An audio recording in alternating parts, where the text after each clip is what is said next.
हिंदुस्तान में ये अकीदा सदियों से चला आ रहा है कि ईश्वर बाद इंसानों की शक्ल में ज़हूर लेता है। उसी अकीदे के मुताबिक श्री रामचंद्र, श्री कृष्ण और महात्मा बुद्ध को ईश्वर के अवतार समझा जाता है। हिंदुस्तान में मजहबी पेशवाओं को ईश्वर के अवतार समझकर उनकी मूर्तियों को भगवान के रूप में पूजा भी गया। दुनिया भर में सबसे ज्यादा मूर्तियां महात्मा बुद्ध की बनाई गईं और श्री रामचंद्र और श्री कृष्ण से ज्यादा उनकी प्रस्तुत की गई, क्योंकि बुद्ध धर्म हिंदुस्तान से निकलकर पूरे मशरिक़ बैद में फैल गया था। महात्मा बुद्ध देवताओं के कायल न थे, खुदा को एक मानते और निजात आखिरवी पर यकीन रखते थे। उन्होंने अपने मानने वालों को वसीयत की थी कि मरने के बाद उनके राख की पूजा ना की जाए, मगर यह हकीकत बड़ी दिलचस्प है कि दुनिया में सबसे ज्यादा पूजा उन्हीं की होती है। जल पिन्ना ने फौरन ही मेरा हाथ पकड़ लिया। बाहर पहाड़ों का मखसूस सन्नाटा तारी था, रात की सर्दी भी थी और तारीकी भी, मगर ये तारीकी जमीन के पेट में उतरती हुई उस काल कोठरी के बेहानक अंधेरे से बहुत मुख्तलिफ थी जिसे हम छोड़ आए थे। मैंने कमांद काया पैंथा के हवाले की, बाएं हाथ में टारच और दाएं हाथ में बसूला संभाला और पूर्व का रुख किया।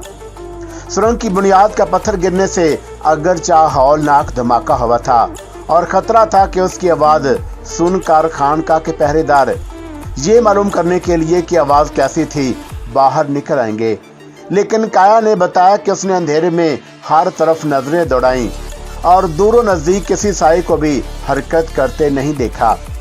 काया की आंखें गहरे अंधेरे में देखने की आदी हो चुकी थी, इसलिए मुझे उसके बयान पर पूरा विश्वास था। उसने 5 वर्ष के बाद खुली फिजा में सांस ली और तारों भरा आकाश देखा था, फिर भी बेहद खौफजदा और सहमा नजर आया। उसे सिर्फ एक ही फिक्र थी कि उस लानती खानकाह और मनहूस बस्ती से जितनी जल्दी हो सके दूर दूर निकल जाए। खाई के अंदर रोड़े कंकर पत्थर पड़े थे। हम कभी कभी टारच की रोशनी में उन्हें देख लेते और पूरब की तरफ बढ़ते रहे। मदाया बख्शू के साथ मैं उस खंदक नुमा खाई का पहले ही दिन जायजा ले चुका और जानता था कि वह पूरब की तरफ 100-150 कदम के फासले पर खत्म हो जाती है।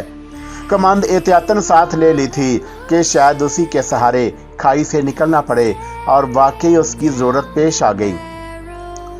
नाहमवार खाई के अंदर जिसकी तय बतदरीज बुलंद हो रही थी, ठोकरों से बचना और आहट के बगैर चलना बड़ा मुश्किल काम था, क्योंकि खाई खानकाह के अकब में थी और आहट किसी खतरे का संदेश बन सकती थी। इसलिए जलपिन्ना के पैरों से कड़े उतरवा लिए थे। हम बड़ी एहतियात से चलते उस सिरे पर पहुंचे जहां खाई बंद हो गई थी।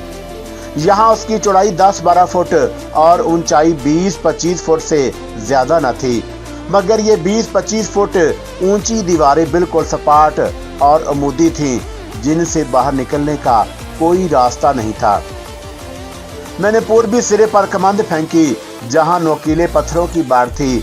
कुंडा अटका और सबसे पहले मैं बाहर निकला, मगर कमांद के जरिए अमूदी दीवार चढ़ते हुए मुझे अपने जिस्म की पूरी ताकत सिर्फ करना पड़ी। जलपिन्ना के लिए ये चढ़ाई मुश्किल थी। मेरे बाद काया पैंथा बाहर निकला, फिर हम दोनों ने मिलकर उसे ऊपर खींच लिया। खाई से निकलकर चिरागाह से गुजरते दुखन की तरफ उस रास्ते पर हो लिए जिससे मदाया बख्शू मुझे लेकर आया था। पहाड़ी रास्ते पर आए तो रात के 2 बज रहे थे और सितारों के झमके तकोने चौकट्ठे सर पर आ गए थे। आकाश और ऊंची पर्वतों की चोटियों और घाटियों पर किसी झिलमिलाते शामियाने की तरह झुका हुआ था और पहाड़ों की सर्द हवा जिस्म में उतरी जा रही थी। अंदाजे के मुताबिक सरदार थापा को दिन चढ़े 7-8 बजे के दरमियान मकबरा नुमा तय खाने में उतरना और काल कोठरी का दरवाजा खुलवा कर हमसे फैसला करना था। उसी लम्हे हमारे फरार का इंकशाफ होता, जिसके बाद कबाली सवार हमें ढूंढने और हमारा पीछा करने निकलते गोया फरार का भेद खुलने और तलाशो ताकत में दौड़ने तक हमारे पास 5-6 घंटे थे, और इन्हीं 5-6 घंटों में हमें तेज रफ्तारी के साथ उनकी गिरफ्त से दूर निकल जाना था। चलते चलते मैंने काया पैंथा को सूरत हाल से आगाह किया और बताया कि सूरज निकलने तक अगर हम रत्नागिरी की वादी में पहुंच जाएं तो खतरे से निकल सकते हैं और ये फैसला चलकर नहीं दौड़कर तय किया जा सकता है। जल पीना दंग रह गई। रात के अंधेरे में पर्वतों के हाशियों पर भागना खतरनाक है, मगर जहां तक भाग सकते हैं हमें भागना होगा। और हम ऊंचे ऊंचे पहाड़ी रास्ते पर भागने लगे। मैं और जल पिन्ना एक दूसरे का हाथ थामे आगे आगे थे और काया पैंथा हमारे पीछे पीछे। लेकिन अभी हम 1.5-2 फरलांग ही भागे होंगे कि जल पिन्ना रुककर हाँफने लगी। मैंने कहा भागती रहो, मगर उसने नाचने का तजर्बा था, भागने का नहीं। बोली दम फूलने लगा है मेरा। मैंने झपाक से उसे बाजुओं में लपेट कर उठाया। वो तड़पी मछली, अरे क्या करते हो? लेकिन ये समय अजर सुनने का नहीं था। मैंने उसे पीठ पर लादा और फिर भागना शुरू कर दिया। गालबन वो नहीं जानती थी कि कबायली लोगों को धोखा देकर फरार होना कितना खतरनाक होता है। अब जबकि हम उनका मजबूत हिसार तोड़कर निकल आए थे, रुकना हमारी मौत और भागना और मसलसल भागते रहना हमारी जिंदगी थी। थोड़ी दूर तक दुखन किस्मत भागने के बाद हमने पिछम की जानब कांगटू का रुख किया।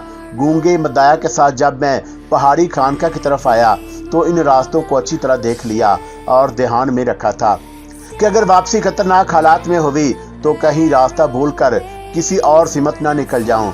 और वही एहतियात अब काम आ रही थी। और मैं जल पिन्ना को उठाए कभी टार्च जलाता कभी बुझाता अंधेरे में भागा जा रहा था। काया पैंथा मेरे पीछे पीछे था। पहाड़ी रास्तों के पीछो खम और उतार चढ़ाव वैसे ही थका देने वाले होते हैं, मगर कांगटो के 18-20 हजार फुट ऊंचे पर्वतों, फलकपोश चोटियों, बर्फपोश घाटियों के दरमियान ये मुड़ा तुड़ा रास्ता जो पहाड़ियों की गोड़ पर पतली लकीर की माना चला गया था, बड़ा ही दुश्वार गुजार और खतरनाक था। जगह जगह भयानक मोड़ और कदम कदम पर पहाड़ी खड्ड अफरीतों की तरह मुंह खोले बैठे थे। जरा पांव फिसलता तो मौत सैकड़ों फुट गहरे नशीब में लटका देती। गोया तलवार की धार पर चलना था, मगर हम चल ही नहीं, भाग रहे थे जैसे मौत हमारा पीछा कर रही हो। इस इलाके में बहुत कम बस्तियां हैं और वो भी दूर दूर। अंधेरी रातों में सफर का सवाल ही पैदा नहीं होता। और अगर कोई भूला भटका आदमी हमें इस तरह रोशनी जलाते बुझाते और दीवानावार भागते देख लेता तो वीरान पहाड़ों की बदरूहें और भूत प्रीत समझकर मारे दहशत के बेहोश हो जाता। भूतों के बारे में मशहूर है कि अंधेरी रातों में कभी रोशनी जलाते कभी बुझाते, नाचते एक दूसरे के पीछे भागते या फिर अपना शिकार ढूंढते हैं। पहाड़ी रास्तों पर हम भी भूतों ही की तरह भागे जा रहे थे। तारीकी के अलावा ऊंचे पर्वतों की बर्फानी हवा भी हमारा रास्ता रोक रही थी, जो वीरान पहाड़ी वादियों, गलियों, खाइयों और घाटियों में बेरागुन की तरह चीखती चिल्लाती फिरती थी। जूं जूं हम कांगटू की तरफ बढ़ते गए, हवा की तेजी और तंदी में इजाफा होता जा रहा था। उस यख बस्ता अंधेरी रात में कभी भागते कभी चलते, कभी पल दो पल लेते हम आगे बढ़ते रहे। मुसलसल भाग दौड़ में सर्दी का एहसास जाता रहा था। हमारे शरीर गर्म बल्कि पसीने में भीग रहे थे।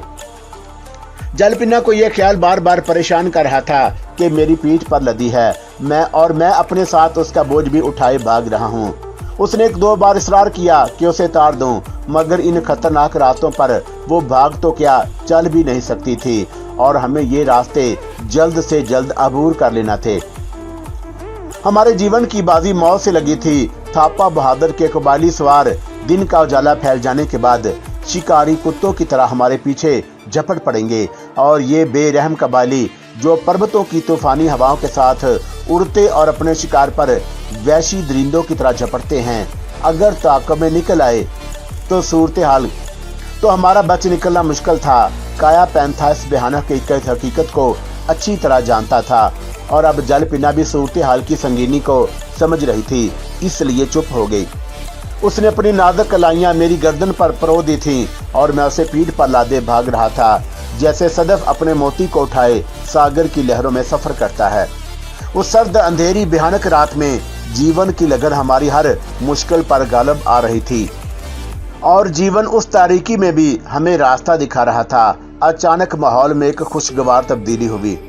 आकाश पर चांद उभरने लगा और उसकी जर्द रोशनी होले होले काले पहाड़ों की बर्फपोश चोटियों और घाटियों पर बिखरती चली गई। हमारा रास्ता रोशन और सफर आसान हो गया। हम कांगटो के ऊंचे बर्फानी पर्वतों को पीछे छोड़ आए और दक्खन के रुख बढ़ रहे थे। रत्नागिरी की वादी से पहाड़ी खानका 19-20 मील और कांगटो 14-15 मील की मसाफत पर था। 2 घंटों में हमने तकरीबन 7 मील का फासला तय कर लिया और अभी मजीद 12 मील का सफर बाकी था। ये भी अर्ज करता चलूं कि हमारी पहली मंजिल रत्नागिरी ही थी। क्योंकि मैं उसी रास्ते से वाकिफ था, उस मंजिल की तरफ रुख करने की दूसरी वजह यह थी कि मेरे अंदाजे के मुताबिक थापा और उसके आदमी हमारा ताक़ब करते रत्नागिरी तक नहीं आ सकते थे।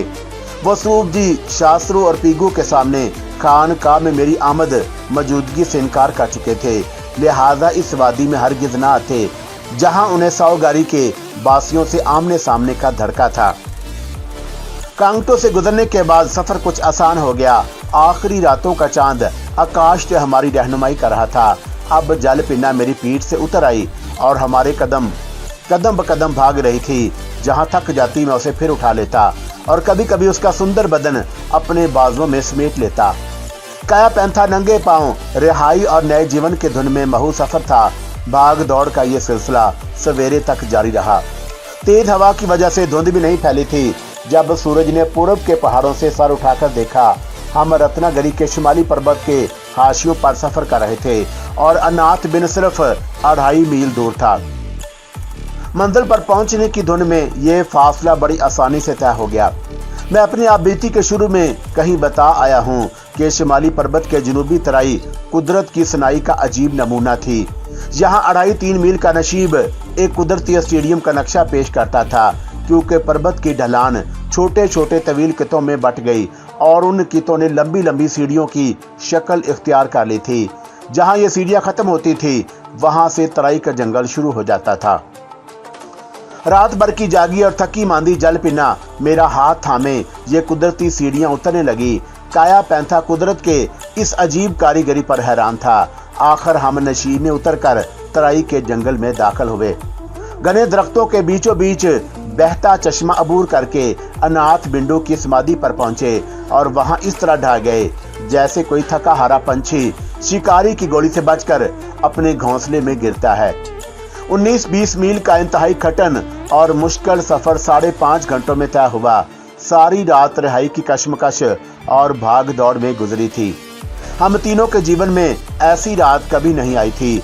जिस्म थका चूर हो गए, भूख प्यास से बुरा हाल और आंखों में नींद का गलबा था। मगर मंजिल पर पहुंच जाने का एहसास कुछ ऐसा राहत अफ़ज़ा था कि किसी बात का होश ना रहा और हम वहीं पड़े बेसुध हो गए। मैं नहीं जानता कि कब नींद का झोंका आया और कब मैं सो गया, मगर वो काया पैंथा की आवाज़ थी जिसने मुझे बेदार कर दिया। आंख खुली तो देखा जल पिना मेरे साथ लगी और अपनी बाहें मेरे कमर में लपेटे बेसुध पड़ी है, जैसे उसने नींद की हालत में भी मेरी पनाह ले रखी हो। मैंने अपने बाजू उसके सर से उठाया और उसे जगा दिया। घड़ी देखी तो 11 बज रहे थे और काया पैंथा अपने हाथों में जंगली बेर लिए खड़ा था। करीबी बेरों की छोटी सी ढेरी नजर आई। उसने बताया कि इस जंगल के पूरब में एक जंगली बेरी मिल गई थी। वो बेर तोड़ लाया। अब मुझे याद आया कि साओगारी छोड़ देने के बाद मदाया बख्शू रत्नागिरी के जंगलों में इसी ग़िज़ा से पेट भरता होगा। हम जंगली बेरों पर टूट पड़े, मगर इसी असना में काया पैंथा के नंगे पैरों को देखा तो परेशान हो गया। दोनों पांव जख्मी हो रहे थे और तलवों में कई छाले उभर आए थे। अभी हम रूपा तक तवील सफर करना था। बल्ला काया जख्मी पैरों के साथ कैसे चल सकेगा? वो मेरी परेशानी भांप कर बोला, घबराओ नहीं, एक जिम्मेदार और किसान का बेटा हूँ। हमने जंगली बेरों से पेट भरा, चश्मे का पानी पिया, मुंह हाथ धोए और ताज़ा दम होकर अनाथ बिन से पूर्वी जंगल की तरफ बढ़े। अनाथ बिंडू की समाधि से चलते समय मैंने बता दिया था कि साओगारी को एक तरफ छोड़ते हुए पहाड़ी दर्रे का रुख करेंगे। वहां से रूपा और बाटीपुरा से होते हुए पूर्वी बंगाल में रंगामती जाएं, ताकि मैं माँ को उसकी बिछड़ी आत्मा से मिला सकूं। अब सफर में कमांड बेकार थी, इसलिए उसे मदाया बख्शू की अमानत समझकर समाधि पर ही छोड़ दिया। मगर रास्ते के बाद खतरों के बायस बसूला साथ ही ले लिया। सोचा शंकर जानता है मैं जल पिन्ना और काया पैंथा को लेकर साओगारी में नहीं जाऊंगा और रूपा की तरफ बढ़ूंगा। इसलिए हो सकता है थापा के सवार भी साओगारी से परे परे हमारा ताकब करें और रूपा के रास्ते पर कहीं घेर लें। गोया गिरफ्तारी का डर उधर भी था, मगर भगवान के आसरे पर चल पड़े। रत्नागिरी के पूर्वी जंगल से गुजरते हुए एक बेरी और मिल गई। हमने जंगली बेर जेबों में भरे और दोपहर के वक्त पहाड़ी दर्रे में पहुंच गए। साओगारी के कदीम अल आयाम बूढ़ी इमारत पीछे रह गई थी। दर्रे के किनारे खड़े होकर उस पर नजर दौड़ाई तो वो किसी कीकड़े की तरह दिखाई दी जो धरती के छाती में पंजे गाड़े बैठा हो। जलपिना अपने बाप को उस पुरइसरार इमारत के बारे में वो सब बातें बताती रही जिन्हें मैं उससे कहीं ज्यादा जानता था। उसी इमारत के इसरार असल में काया पैंथा और उसकी बेटी के लिए फंदा बन गए थे, मगर मैं उन्हें फंदे से निकाल लाया था। दर्रा अबूर करके हम उस गहरी दरार की तरफ बढ़े जिसने उस वादी को 2 हिस्सों में बांट दिया था। जब चोबी पुल पार किया तो मेरी वेस्टर्न की घड़ी 2 बजा रही थी, मगर अभी तक हमारे पीछे ना कोई धूल उड़ी, ना टापों की आवाज उभरी थी। ना जाने थापा बहादुर के सवारों ने हमारा ताक़ब क्यों नहीं किया। अचानक चलते चलते मुझे ख्याल आया मैं ज़ैरे ज़मीन कोठरी के बैतुल खला में सरदार थापा के लिए एक अजूबा छोड़ आया हूँ, जिसे देखकर वो खानका के पहरेदारों का जीना हराम कर देगा। और वो अजूबा था कदाल, जिससे सुरंग खोदी गई। 38-40 फुट गहरे तय खाने में कुदाल देकर वो पागल हो गया होगा और हंटर लेकर पहरेदारों पर टूट पड़ा होगा कि काल कोठरी में कुदाल किसने पहुंचाई। शायद हमें खाना पहुंचाने वाले पहरेदार की खाल भी उधड़ गई हो और उस तरह थापा फौरी तौर पर किसी को हमारे ताक़ब में ना भेज सका हो। ये भी हो सकता है कि थापा के कबाली सवार फौरन ही हमारी खोज में दौड़ पड़े हों और उसने ये सोचकर कि काया पैंथा बर्मी जिम्मेदार है, अपनी बेटी को लेकर बर्मा की तरफ जा रहा होगा, सवारों को हदायत की हो कि वो कांगटो से निकलकर हमें शिमाली मशरक़ी असम के पहाड़ी रास्तों पर तलाश करें और सवार उसी तरफ निकल गए हों। अगर वह सचमुच उन्हीं रास्तों पर निकल गए थे तो उनकी मंजर रूपा की बजाय लाखमपुर होगी। गोया पुरइसरार तकदीर उन्हें हमसे दूर पूर्वती पर्वतों की सिमत ले गई थी। सिर्फ शंकर सावगारी की तरफ भागा होगा ताकि अपने गुरु गंजाल को हमारी फरार की खबर दे सके। हमारा सफर इन्हीं ख्यालों में करता रहा और सह पहर के करीब हम पानी की उस लकीर पर पहुंचे जो रत्नागिरी और रूपा के बीच वाक़या है। आधा रास्ता इधर और दरमियान में पहाड़ी चश्मा जिस पर सावगारी के मुसाफिर पड़ाव करते थे। जंगली बेरों के सिवा हमारे पास और कोई ज्यादा राह न था। हम थके हारे चश्मे के किनारे बैठ गए। एक बार फिर बेरों से भूख मिटाई, पानी पिया और चश्मे में उतरकर अपने जिस्मों का मैल काटा। मुझे अगर 13-14 दिन से नहाने का मौका नहीं मिला तो काया पैंथा 5 साल से नहीं नहाया था। जब वह स्नान करके निकला तो भगवान का शुक्र अदा करने लगा जिसने उस गुलामती बंदी घर से रिहाई बख्शी थी। नहाने से जिस्म खुल गए, कुछ थकान भी उतर गई और हम फिर चल पड़े। सफर नागुज़ेर था ताकि हम जल्द से जल्द महज़्ज़ब दुनिया के करीब पहुंच जाएं। जलपिना के लिए इतना तवील सफर मुमकिन ना था और वो थक कर बैठने लगती तो मैं पहले की तरह पीठ पर लाद लेता या गोद में उठाकर चलने लगता। गहरी शाम में भी सफर जारी रहा। रूपा से 8-10 मील इधर जहां से सागवान के दरख्तों और रबड़ के जंगलात का सिलसिला शुरू होता है, हमारी हिम्मत जवाब दे गई। अंधेरा भी गहरा हो गया था और अब किसी ऐसी जगह की तलाश थी जहां हम रात बसर कर सकते। रास्ते से हटकर पहाड़ों में कोई गार ढूंढ रहे थे कि पूर्व की तरफ बहुत दूर पहाड़ी जंगल में रोशनी टिमटिमाती नजर आई। मैं दिन के उजाले में उधर से कई बार गुजरा था मगर आसपास किसी बस्ती के आसार दिखाई नहीं दिए थे। ख्याल आया कि शायद रबड़ के जंगलात में काम करने वाले मजदूरों का कोई झोंपड़ा हो जहां हम सर छुपाने को जगह मिल जाए। रोशनी मील पौन मील दूर टमटमा रही थी। हम तने बेतकदीर घाटियों के पीछे हमसे गुजरते टारज की रोशनी में पूरब की तरफ एक और वादी में उतरे। थोड़े फासले पर रबड़ के दरख्तों का सिलसिला शुरू हो गया। उनके दरमियान चलते हुए रोशनी कभी नजरों से उजल हो जाती, कभी दिखाई देने लगती। करीब पहुंचे तो देखकर आस बंधी कि वो कोई झोंपड़ा नहीं बल्कि एक चोबी हट था जहां जंगल में काम करने वाले बाद मजदूर रात बसर करते थे। हट के मजदूरों ने हमें उसी वक्त देख लिया था जब हम टारज की रोशनी फेंकते वादी में उतरे थे। एक आदमी लाल टैन उठाए हमारी तरफ बढ़ा और दूर से बोला, कौन है? और मैंने असामी जुबान में जवाब दिया, मुसाफिर रात बसर करना चाहते हैं। आने वाला एक डेढ़ उम्र सा आसामी था। उसने लालटेन की रोशनी में मेरा और मैंने उसका जायजा लिया। मेरे ओवरकोट का हुलिया अगरचा गिरदे सफर से बिगड़ चुका था फिर भी उसने मेरी तहजीब और शाइस्तगी की गवाही दी। असामी ने पूछा, कहाँ से आए हो बाबू? कांगटू से रूपा जाना है। वो कांगटू का नाम सुनकर चौंका और मैं उसकी वजह भी समझ गया। इन दुश्वार गुजार पहाड़ों के दरमियान शायद ही किसी ने कांगटू का सफर किया हो। उधर आने जाने का रास्ता तो और ही था। हमारी सूरतों से जाहिर था कि तवील सफर करके आए और सख्त थके मांदे हैं, बल्कि ये कहना ज्यादा दुरुस्त होगा, हमारी हालत काबिल रहम थी। उसके चेहरे पर हमदर्दी के आसार नजर आए। लगता है कि रास्ता भटक गए और बड़ी जोखों से गुजरे हो। इन अल्फाज में उसने हमारा स्वागत किया और हमें साथ लेकर हट की तरफ हो लिया। हट काफी बड़ा और 3-4 कमरों पर मुश्तमिल था। पता चला कि जंगल के ठेकेदार का दफ्तर भी था और रिहायश भी। उदैर उमर असामी ठेकेदार का मुनीम और अपनी बीवी के साथ वहीं रहता था। उसके साथ 2-3 मजदूर थे। कभी कभी ठेकेदार खुद भी वहां रात गुजार लेता, जो रूपा में रहता, और महीने में सिर्फ 2-3 बार इधर आता था। उसके लिए अलग कमरा मखसूस था। हमारे लिए वही कमरा खोल दिया गया। मुनीम हमारे कमरे में बिठाकर और लैंप रोशन करके निकल गया। फिर 14-15 साल का एक लड़का 3 कंबल उठाए दाखिल हुआ और उसके पीछे पीछे मुनीम भी आया। उसने लड़के को हिदायत की, मेहमानों के लिए खाना जरा जल्दी लेकर आना। फिर हमारे पास ही बैठ गया और काया पैंथा की हैबत कज़ाई पर हैरान था। मैंने मुख्तसर बताया कि इसे कांगटू के एक कबीले ने अपना बंदी बना लिया था, मैं छुड़ा कर लाया हूँ। मुनीम काया के दुख भरी कैद का जिक्र सुनकर बड़ा मुतासर हुआ। थोड़ी देर में लड़का खाना ले आया। जल पिन्ना और मैंने कई दिन और काया पैंथा ने कई साल के बाद सब्जी, तरकारी और चपाती का मजा चखा। खाने के बाद नींद में आ लिया और ऐसी गहरी नींद सोए कि दिन चढ़े आंख खुली।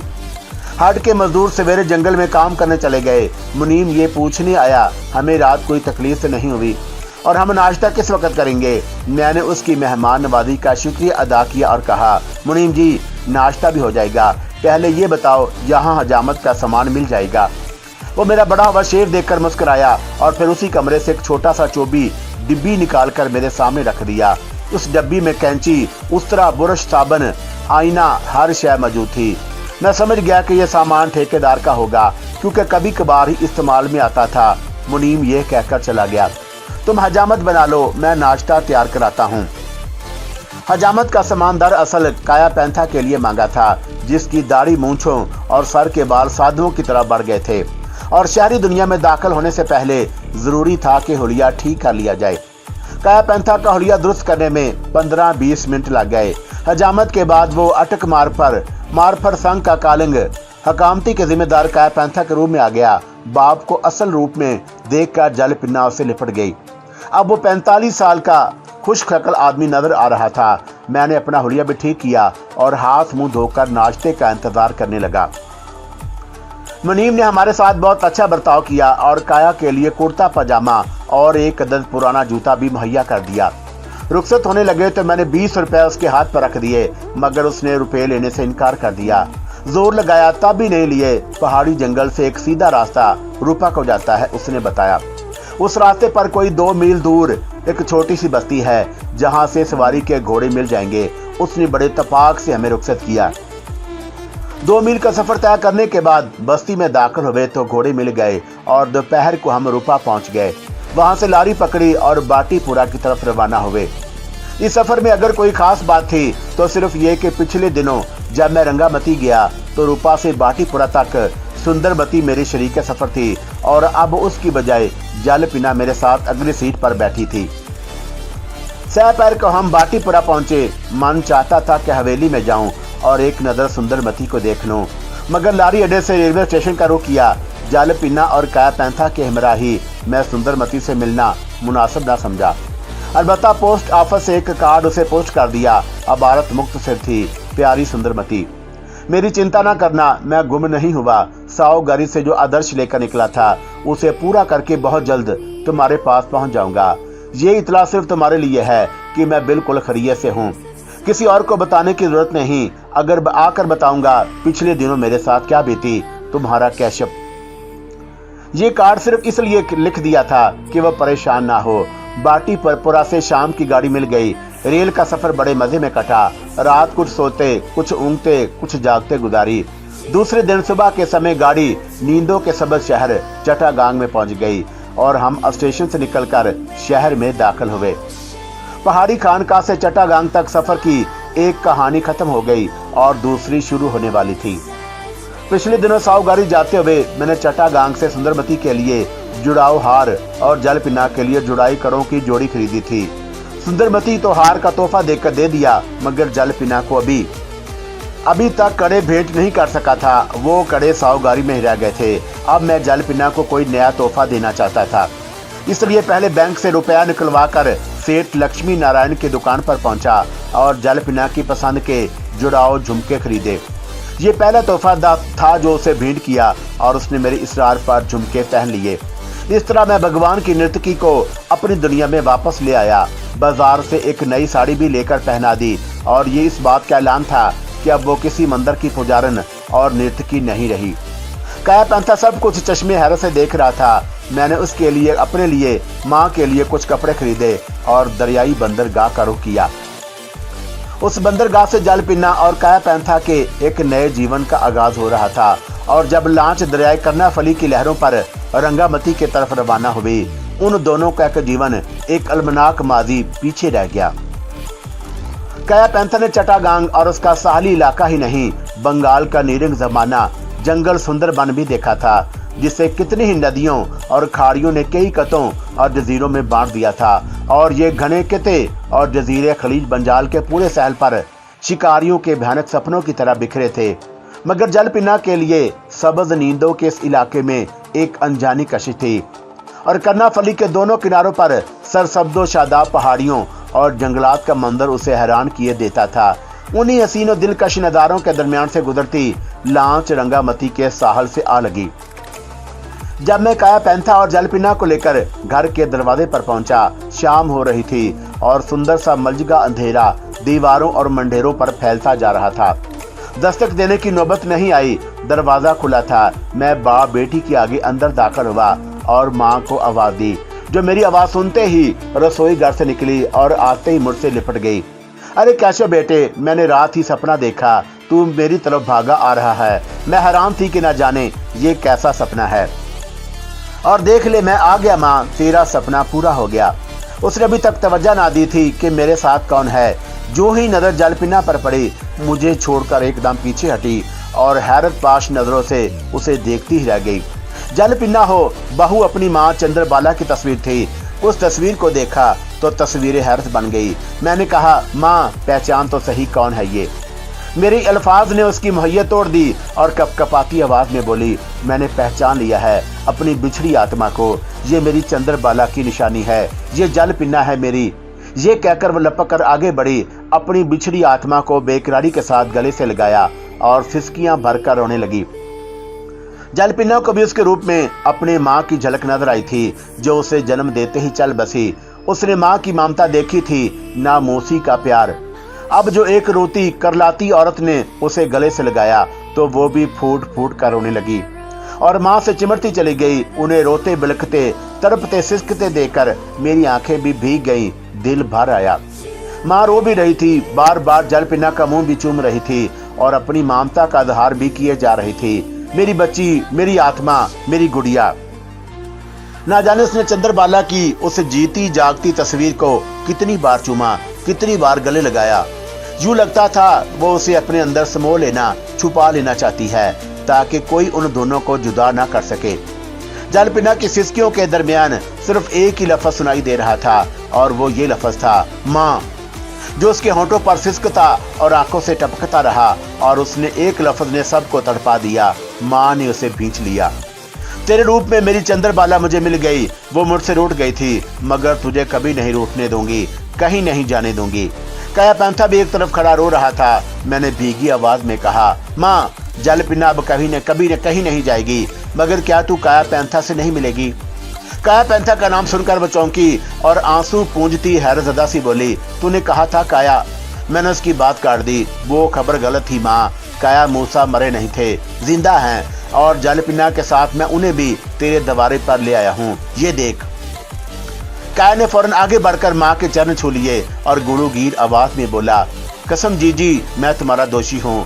चंद्रबाला को जबरदस्ती तुमसे छीन कर रूपा ले गया था, मुझे क्षमा कर दो। आज कैशप उसकी आखिरी निशानी को तुम्हारे पास ले आया है। अब जिला जलपिन्ना तुम्हारे ही चरणों में रहेगी। माँ ने काया को उठाया और उसकी आंखों से फिर आंसू बहने लगे। अरे काया, आज तो मेरा मन धुल गया, मेरी माया मुझे मिल गई। उसके साथ उसने जलपिना को फिर अपनी बाहों में भर लिया और बोली, अब तुम भी बर्मा छोड़कर यहीं आ जाओ। और मैंने ये इंकशाफ करके उसे दम खुद कर दिया। माँ, तू अपनी आत्मा को अपने पास रख, मगर काया मूसा बर्मा नहीं छोड़ सकते। ये कल ही हुकूमत की तरफ से हकामती की तरफ रवाना हो जाएंगे और मैं भी इनके साथ जा रहा हूँ। ये प्रोग्राम काया पैंथा और जलपिना को भी हैरान कर देने वाला था, क्योंकि उनके साथ बर्मा जाने के बारे में कोई बात नहीं हुई थी। उस एकाएकी प्रोग्राम पर दोनों हैरत से मुझे देखने लगे। मैंने बताया, कुछ बातें खत्म हो गई और कुछ बाकी हैं और उनका अंत हकामती में होगा, इसलिए हमारा जल्द वहां पहुंचना जरूरी है। शायद कारीन समझ गए होंगे कि किस चीज की कशिश मुझे संग कालंग हकामती की तरफ खींच रही थी। सार गलियान की वही पुर इसरा डिबिया जिसे हासिल करने के लिए पुरोहित गंजाल ने काया पैंथा को जिंदा ही कब्र में उतार दिया और उसकी बेटी की खुशियां छीन ली थी। मुकद्दस मूर्ति के साथ मुझे वो डिबिया भी हासिल करनी थी और मैं जल्द अज जल्द उस गुंजीना असरार तक पहुंच जाना चाहता था।